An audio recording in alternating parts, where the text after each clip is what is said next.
For 2 decades, purity and simplicity have ruled the supercar world. Qualities exemplified by the McLaren F1. In our opinion, the finest analogue supercar there has ever been. But now, the supercar is changing. In Abu Dhabi, we finally get to experience the McLaren P1, spiritual successor to the fabled F1 and the most extreme expression of ultra performance in a road legal car.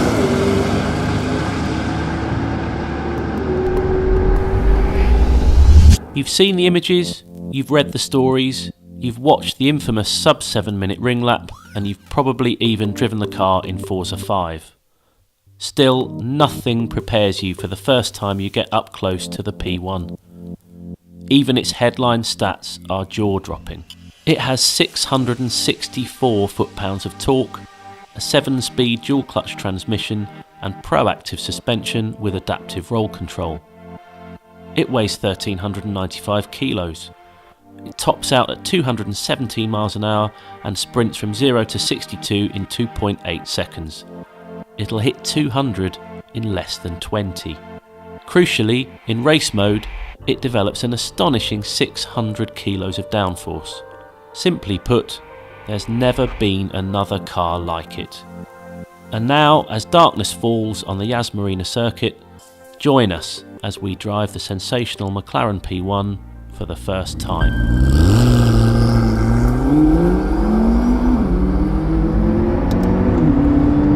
Now, we all know it's got an electric mode, and like the 12C, it's got the regular handling and powertrain modes that you can ramp through, but this car states its intent immediately because it's got race mode, and that is totally extreme and uncompromising in its setup, in its ride height, in the aero.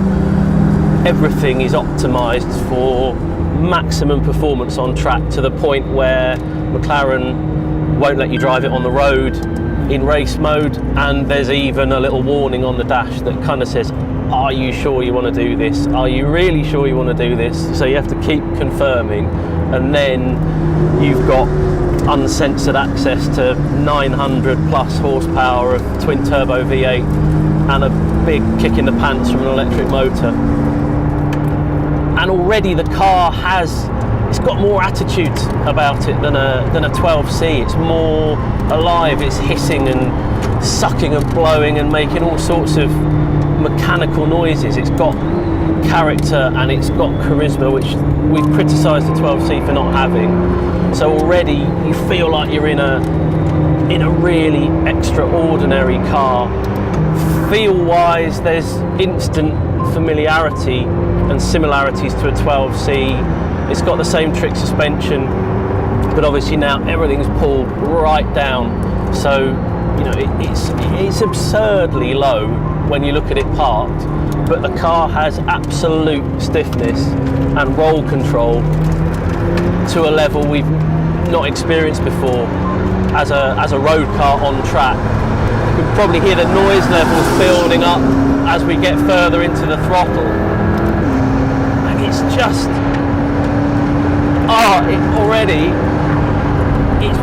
it's what we've wanted McLaren to do, and it's kind of answered a lot of the criticism that we've had of 12C. This is a car with a bit of fire in its belly. It's just really,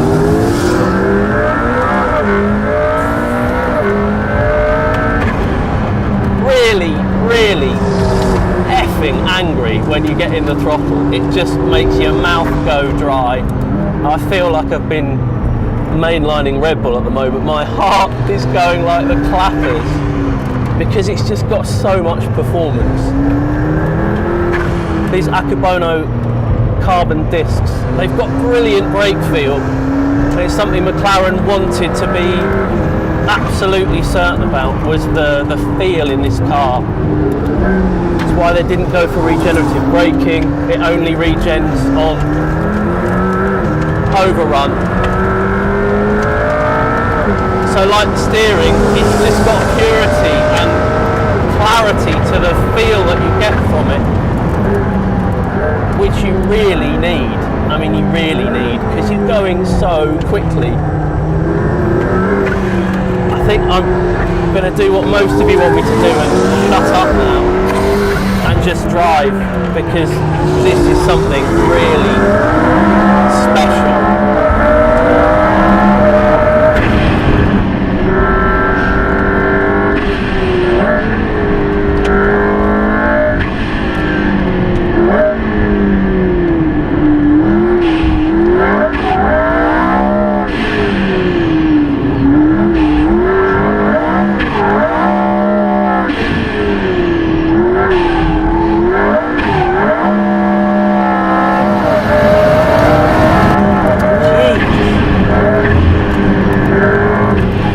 Tongue is stuck to the roof of my mouth at the moment.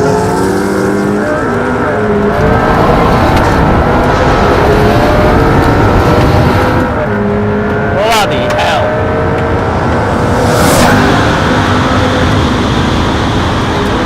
What an extraordinary car.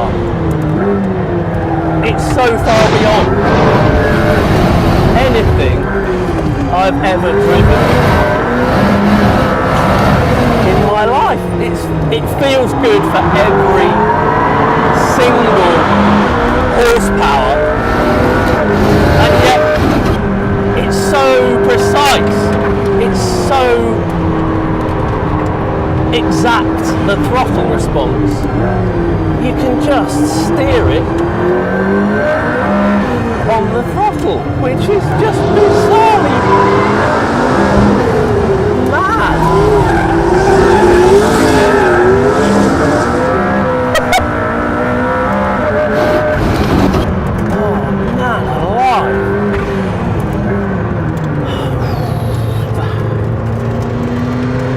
I can safely say I've never ever driven anything like this. I've been driving silly cars for 20 years, half my life, and my mouth is so dry.